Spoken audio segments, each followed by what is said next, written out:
Ayan guys, magluluto tayo ng maha blanca. So yummy guys. It's so creamy.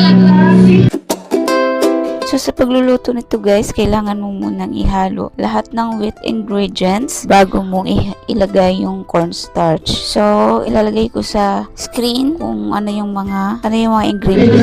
Ayan guys, malapit nang maluto itong ating maha blanca.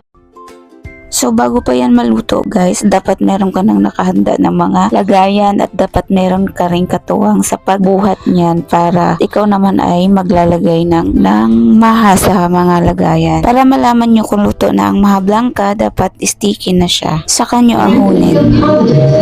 Dito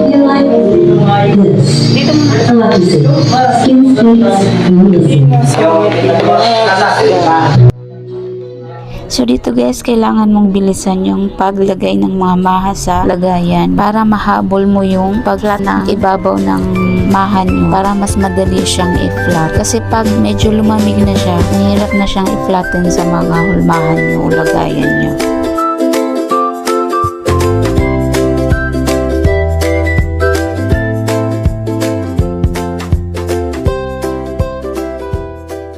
So, ayan na guys, ready na ang ating maha blanca. I hope you enjoy watching. Thank you and bye-bye.